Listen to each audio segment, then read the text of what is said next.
And now let's create a Google Admob account. This account will be used to generate ads for your app and also generate revenue. We will start by Googling Google Admob and then clicking on the first link. You will see this page. Click on sign up, and here you can choose whether or not you want them to send customization preferences, and then select your country and then start using Admob. You'll have to agree to the terms of service and then click on start using Admob. Click continue. You will be asked to use your existing Gmail account or make a new account. That's up to you really. And after you finish that, you'll get this page. From here, you'll have to click on payments and then add a payments account. There will be information to add about your residence, the kind of work that you do, your name, etc. And then you click on submit. Later on, this is how your Admob account will look like. This is actually a screenshot of my Admob account. As you can see, ads can be very profitable. And then we're going to create a profile for our app.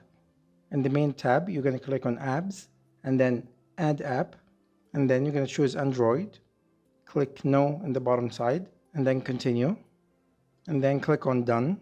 And then you're going to choose your app that we just created.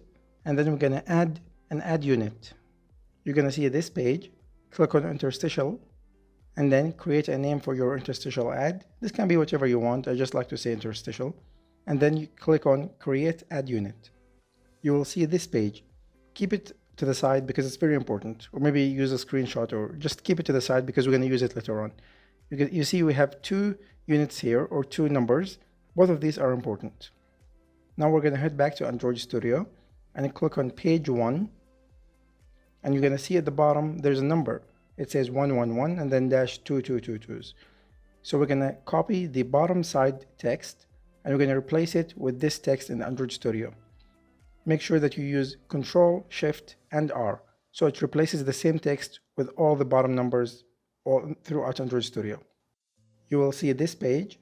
Make sure that in the top side it says 111/222s, and in the bottom it says the number that we just copied from Admob.